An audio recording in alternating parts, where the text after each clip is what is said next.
Thank you for supporting me and my channel. I truly appreciate you watching this video. So this video I'm going to be showing you how I make my spreadsheet for my budget estimate. So to start off, I am going to take these first 3 cells in the second row and I'm going to merge and center them. Then I'm going to fill them in with whatever color I want, and then type in your category, which is income in this case, and then these first column of cells is going to be your categories of your income. And so mine is job and Venmo. And then I'm going to merge and center these 2 cells, and in this one is going to be my total. And then this middle row is going to be where I put an O or a C for online or cash, and then I'm going to make it so it's the proper fit for those. And then I'm going to come next to total and click sum, or go equal sum, and then I'm gonna add together those 2 columns. And I just made the total gray so that it just looked a little different, and then I did all borders on that. And you don't have to make every single category like this. You just copy and paste that, and then you're gonna go in and change your categories, so bills. And then if you need more, you can go to insert cells and then shift down, and then you'll have more of those little sections for your categories. And so now you'll just see me putting in those categories. So for my bills, you got the mortgage, the gas, the school, my credit card, my Synchrony card. And then I just realized that I needed more cells, and so I inserted more cells. And then I got my payback section and my pest control. And next I go in and just say, okay, this category will stay online. And then you can drag into autofill with the little dark corner of the box. And then I just went and put my C for cash in there. And when I clicked on this, the sum, you can see it only highlighted 2 of those. So you're just going to go in those parentheses, backspace, and then click and drag to get all of the cells highlighted. And then I just copy and pasted this section, and this next section is my everyday funds. And I only needed 4 for my groceries, dining out, spending, and miscellaneous. And then those are all in cash, so you'll see me go and change those categories to cash. And then I had too many sections in this thing, so I just went to delete cells and then scrolled over till it said delete and shift up. And then now is when you see me putting my C in for cash. And you don't have to do that, but I like to do it just so I know. And then I made sure the sum said, or had all the boxes highlighted. And then I go to my sinking funds and I start typing those out. And I knew I was going to have more sections. And just a little tip, if you highlight just those 1 row and go insert that, you're only going to get 1 row, but if you select multiple rows, then it will basically double what you have highlighted. So that's kind of a quick little tip. And then, I'm sorry this video is so bad. I tried screen recording on my computer and it just turned out blurry, but it is the best I could do for now. I'm not that technically inclined yet. I'm so sorry, guys. But I just went in and put all of my categories in, and I had to delete some more cells. And then I put that they were all in cash in there. Oh, and I was pointing that if you go and hover over the column until it has that little blue line and double click, it will adjust the row or the column width to the proper width so that it's not too big or not too small. And then I just made sure that I got all those cells highlighted so it would have the total correct sum. And now this is my savings section, and I'll be repeating the process. So if you want it set up like that, the cash book that I have, you'll have income in your top left, and then underneath that, the bills, and then your everyday funds.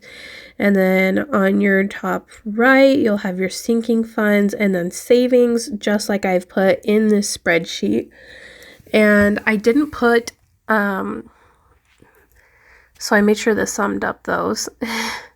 So here I'm going to be doing my budget, and so my total paycheck was $1,011.07, and I had $0 from Venmo, and then I have my standard $485 in mortgage, gas $100, school I paid it off in full. $230.13 was the full payment, $0 for my regular credit card because of that, and my Synchrony card I only paid $19.87, and then I'm just showing here to finish your remaining and stuff. I don't put a remaining because I do this.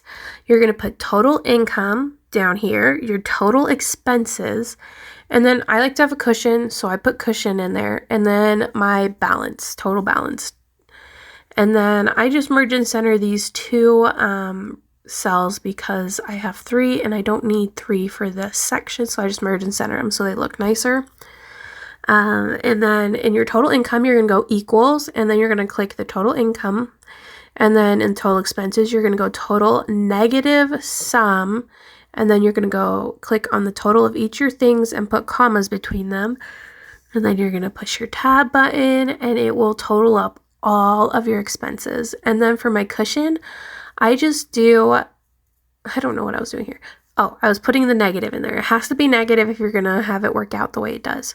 And then for cushion, I do negative sum of the total income and total expenses, and that's the remainder in my account, and that's my cushion. And then my balance needs to equal 0, so I do the sum of all of those, and it should be 0. If not, then I know my formula is wrong somewhere. And I just highlighted that balance box so that it just stood out a little better, and I could see that I have my zero-based budget. So back to my budget. My savings regular is $20.07, and then my high yield savings is getting 10, and then my savings challenge is 20. I'm only stuffing groceries and dining out with $5. The rest are 0. And then for my sinking funds, gifts is getting 0 because I have a gift card. Christmas 5, Bunko 5, pets 5, date night 3, car maintenance 10 or 5, medical 10, new whip 10, self-love 5, travel 5, and clothing is getting 2, budgeting 0, payback and pest control 10. And so my cushion is $20, which is what I want. And then I just went and I made sure all my column widths were a proper size for what's in there. And so yeah, that's how I make my budget. And then let's see, what do I do next? Sorry, I recorded this and now I'm doing the voiceover in post. So this is my current income current budget is what I have it under, and then I make a duplicate of the sheet, and then I turn it into my projected income. So this is, if you have a salary, you can put your fixed income on there and start looking at your next one so you have an idea of what your next budget's going to look like. And then you can just have fun with your next budget. If you're thinking in advance, oh, I need to add this, then you can put that there. And I'm showing you how to make my little box so I know which denominations I need. So I put amounts, number of bills, and total in the rows. And I'm just going to make those a pretty color because I feel like it.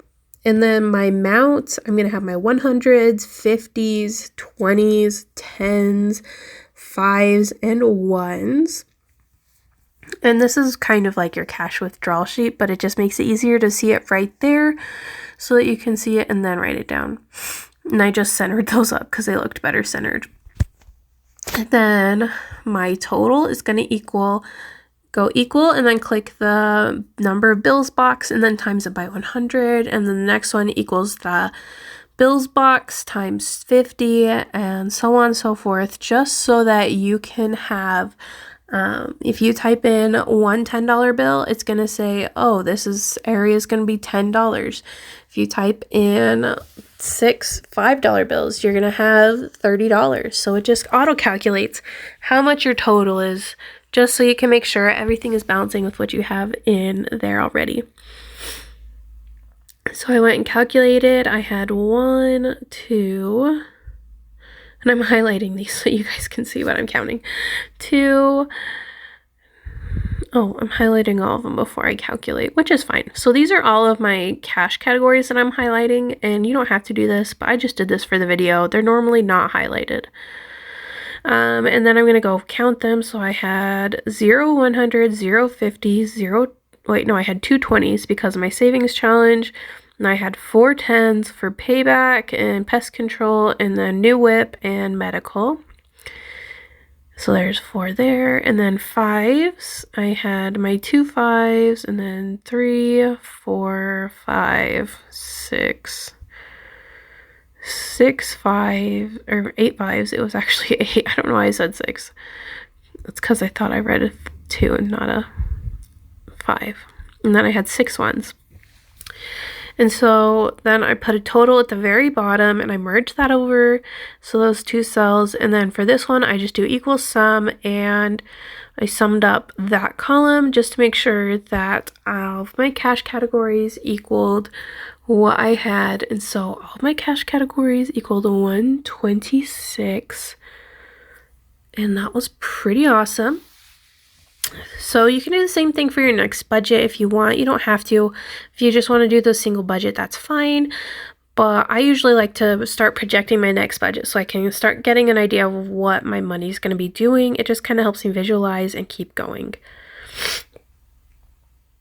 To figure out my estimated income, I put a little chart. This is hours, pay rate, gross income, my retirement, and my taxes, and then net income. So my hours for the pay period are 88 hours. My pay rate's $14 an hour. And then you're going to go in the gross income equals the hours times the rate. And then my Roth, I put 6% in per paycheck. I want to do more, but I'm not sure. Not where I'm doing debt right now. So once my debt's paid off, I'll start putting more in. But anyway, so my Roth, I go equals negative gross income and then times 6%. And just, I want negative so I can go and sum up the rest. And then my taxes are negative the gross income cell times about 12 or 13%. I'm not sure exactly. And then for my net income, you're going to do equals sum and then those gross, Roth, and taxes. And then you can see me playing with my taxes because I'm not sure my exact tax rate. It does vary from paycheck to paycheck, but I was just trying to find the closest thing I could. But anyways, we'll just watch me mess around with that for a minute. It's kind of funny. I think I ended up figuring it was like 12.69 or something like that. But anyways, so for your projected income, you're going to go equals and go back to that estimated and then click net, and it will just put it there automatically. And then you can go and project your next budget for your next paycheck if you would like.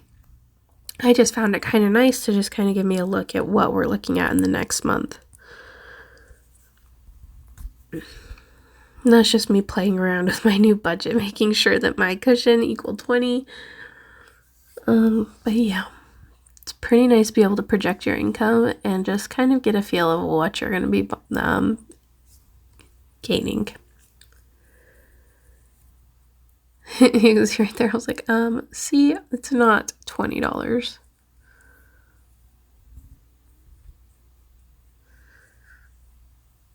Just playing around with it.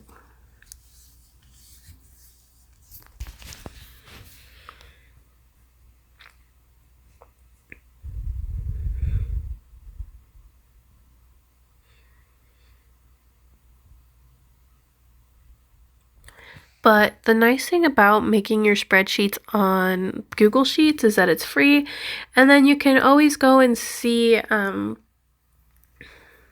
Sorry, I lost my train of thought. It's free and you're able to go and play around with your budget and you're not just kind of stuck to paper and pen. And this is where I usually go and play with my budget before I do my videos, just so I can see, okay, where do I really want to spend my money this paycheck? And do I have enough money to stuff all of my sinking funds? So I usually play around with these spreadsheets before I put them in pen.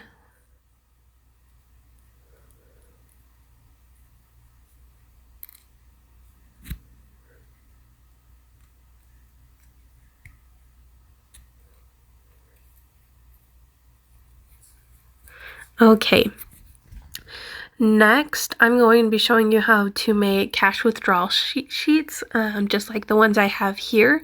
It's super easy, and then you can print off a whole page and use those instead of having to buy any of those. So first you're going to get into your 3 columns, and you're going to have amounts, number of bills, and total, just like we did before. And then you're going to have your denominations, so 100s, 50s, 20s, 10s, 5s. If you want to do $2 bills, you can do $2 bills, and 1s. And then I just go and I make the top row my favorite color, or I can change the color around. And I'm going to be making 4 rows. And so every other row I'm gonna click on. So you're gonna click the top of the row and then control and then click your other ones. And I made them 75. You right click and it asks to resize the column width. You click that, and then I did 75 for that. And then for my number of bills column, I went and I made those ones, I can't remember. I'll just wait and watch with you guys. I made them 50. So then they're all the exact same. They're all uniform. And then under my ones, I put total, and I merge and center those first 2. And then I make them gray, and then that column is going to be your actual total. And you're just going to go and highlight that section, or I highlighted it and put all borders. Always put all borders. And then what am I doing here? Oh, I centered all of the columns because I just think they look better centered. And then I'm putting a thicker outside border on my little table just because I can. And then you're going to highlight it and then copy it. And then I usually leave a row in between them so it's easier to cut them apart. And then I just copy and paste. And then before I put my other 3 below it, I change the color, and then I copy and paste the same exact thing. And so I just do that for all of them. I change the color for the first one, and then the rest I just copy and paste from there.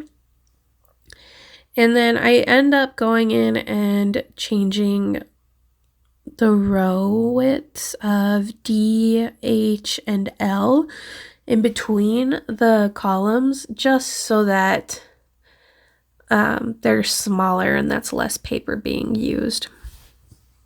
And put them down to 10 units. And then I make my 4th column.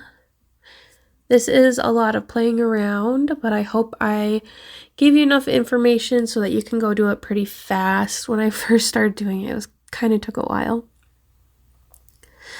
So I'm going to go and change my color, and then I'm going to copy and paste.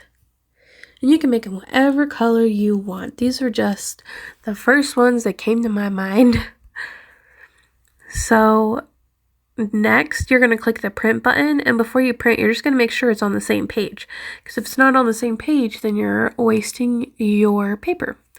So in between the columns, I forgot. Make sure you put narrow margins on this, and then go change your widths between them. And I think I did 10 again. No, I did 15 between. And then I checked it and it's closer. So then I went and changed it again. And I think this time I did 10. Oh, I did 5. So I did 5 and I checked and it was so dang close. I had 1 row.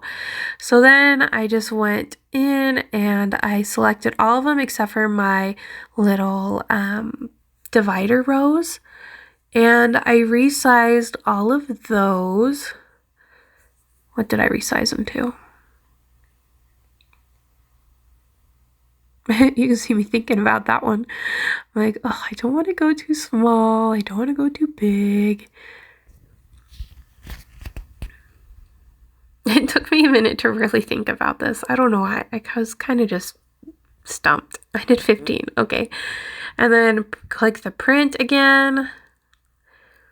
And they all fit on the sheet, and so then you can go and print it. I just clicked cancel because I wasn't going to print them. But you go print it and make sure you got all of your things in there correct for your printing. And voila, that's how you make your cash denomination slips that you take to the bank with you. So I've showed you how to make your current budget, your estimated income, and those bill denominations. So that's super exciting, and I hope you enjoyed the video. And we'll see you in the next one.